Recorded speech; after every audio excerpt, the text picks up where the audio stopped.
Did we really just finish week 2 or did we just finish week 12? What a college football season already. We're going to give 5 takeaways from week 2. And again, this season is shaping up to be one of the wildest rides potentially ever in college football. Of course, with all the changes, with the 12-team playoff, conference realignment, even just the transfer portal, how that's changed things and maybe given some of the smaller schools a chance to add some really good play. It's been a crazy season, and it feels like, I guess because I've watched so many games, it feels like we are deep into the season already. But anyways, let's get to our takeaways, starting at number 1. Texas, they look like they could win a national championship this year. They really do. Oregon, they do not. So if you go back to the preseason, most people had Georgia and Ohio State 1 and 2. And then everyone kind of had Texas, Oregon. Maybe you had them Texas first, then Oregon, or Oregon, then Texas. And I was in that group. Those were the top 4 teams, in my opinion. Well, Texas, they're living up to the hype. What a win over Michigan. We now know that this offense can score against really good defenses. Michigan's going to be more than likely one of the best defenses in all of college football this year. And Texas went in there and, right away just moved the football, made it look, I wouldn't say easy, but they didn't have too much trouble against that Michigan defense. And how about the Texas defense? They've been lights out through the first 2 games. Now they haven't faced an elite offense. Colorado State does have some playmakers, and they shut them out. Michigan's offense is a mess right now.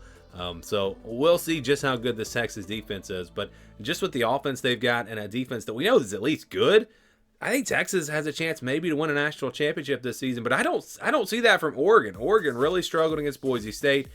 This team just makes so many mistakes. They're not aggressive on offense like they were with Bo Nix. I don't know if there's trust issues with Dylan Gabriel.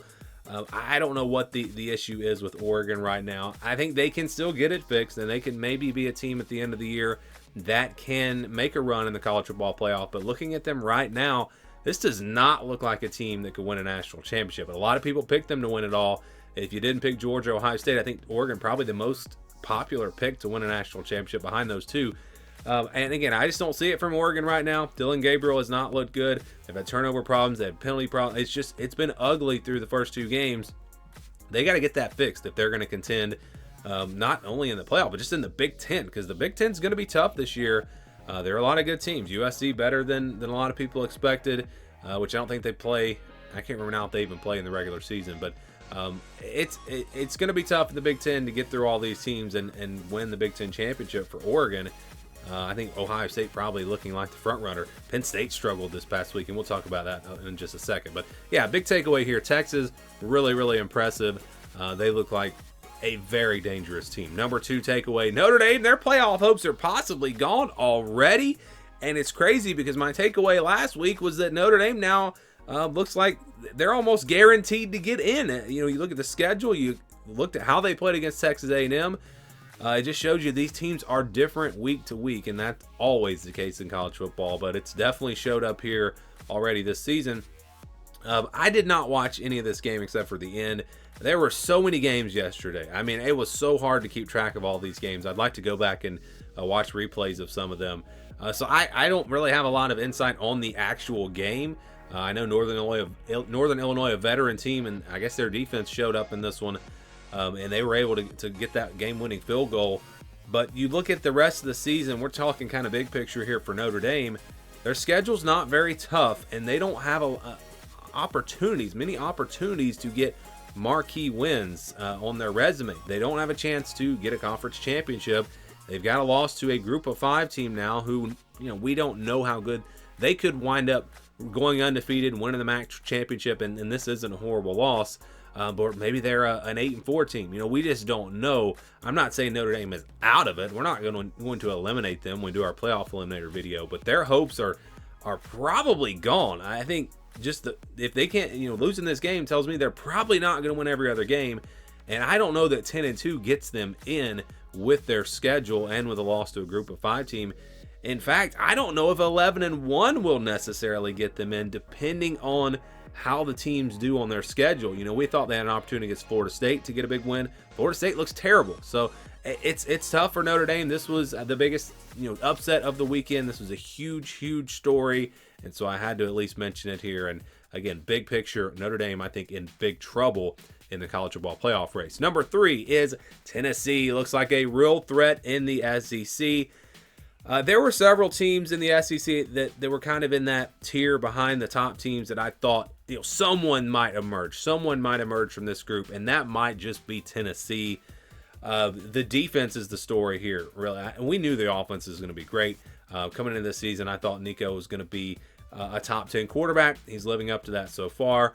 This just with Josh Heupel, Tennessee's going to have a great offense, and I think this offense has a chance to maybe even be the best offense that he's had at Tennessee, and that's saying something.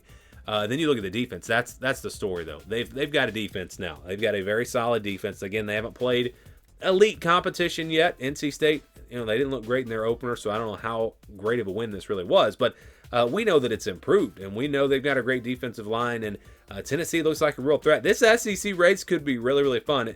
Georgia, maybe they've kind of separated themselves. We'll see.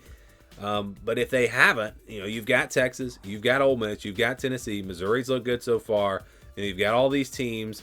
Alabama, I don't know what to think of Alabama right now, but this SEC race is going to be, I think, very, very exciting. So Tennessee looks like a real threat in the SEC, and I thought Clemson and Nebraska were very impressive this weekend. We'll start with Clemson. After the way they played against Georgia, you didn't know how they were going to come out, and they absolutely obliterated Appalachian State. Their offense was on fire. Cade Klubnik looked great. They played some of these young wide receivers. I think the first half Clemson team that we saw against Georgia that was probably the real Clemson team. A really good defense, an offense that was had trouble because Georgia was so good. But I picked in the preseason Clemson to lose to Georgia and then win the rest of their games and get to the ACC championship. I think that's very possible, especially when you look at teams like Florida State struggling. So Clemson, I think, is still in great shape. Even though they lost to Georgia, Clemson, they looked really good in this game. And we'll see if that can continue. This is the best Clemson performance we've seen in a long, long time. Nebraska was also very, very impressive. Their defense, what they did to Colorado. We know Colorado's got a great offense, and we know they've got great skill players. Maybe the offensive line is an issue, and I think Nebraska took advantage of that. But you got to give Nebraska credit. I mean, this defense looks really good. Matt Rule, we knew, great coach. Just give him some time. They've got a quarterback now. This Nebraska team could be a player in the Big Ten. Was talking about earlier how the Big Ten race is going to be tougher with USC, now maybe Nebraska. And don't sleep on Indiana. I know I talked about them a lot in the preseason. Maybe they're going to be a surprise team. Big Ten and SEC race is looking very interesting here early in the season. And then our final takeaway. Look, there was so much to talk about from this week. I'm just going to say this is, and I mentioned this at the top, this is already a crazy season.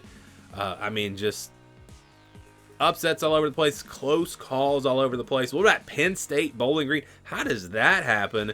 Penn State had to come from behind to beat Bowling Green. Cal goes into Jordan-Hare Stadium as a double-digit underdog, upsets Auburn.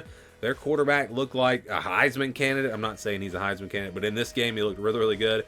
Oklahoma survived against Houston, a Houston team that looked terrible in week 1. That one was really close. South Carolina, Kentucky, explain that one to me. I thought Kentucky would win that game easily. South Carolina just dominated. Brock Vandagriff for Kentucky was absolutely awful in that game. And then you had Alabama and South Florida. That game was really close. I know at the end of the day, you look at the score and think, oh, that wasn't. If you didn't watch that game, you think, oh, Alabama rolled. That game was really, really close. It was a one-score game in the fourth quarter, and Alabama kind of ran away with it, made some big plays there, and South Florida was stopped in fourth down a couple of times. But Alabama really struggled in that game, second straight year against South Florida. So we've seen a lot of upsets. We've seen Group of 5 teams beating Power 4 teams. Several of those have already happened, and they happen every year. But it just seems like there have been some big ones this year and some close calls this year. And with the 12-team playoff and everything else, and now maybe, I don't know if I'd say parity. Maybe it is parity. Maybe it's all the off-the-field distractions with NIL and all that. Maybe some of these players just aren't staying focused like they used to. I don't know. And we're only in week 2, so maybe it'll settle down and we'll figure out who the better teams are, and those teams will start to roll and take care of business. Or maybe we continue to see teams struggle, continue to see upsets. I don't know what's going to happen, but so far, through 2 weeks, it has been a crazy season. Would love to get your thoughts, your takeaways from week 2. Let me know what you thought down in the comments below.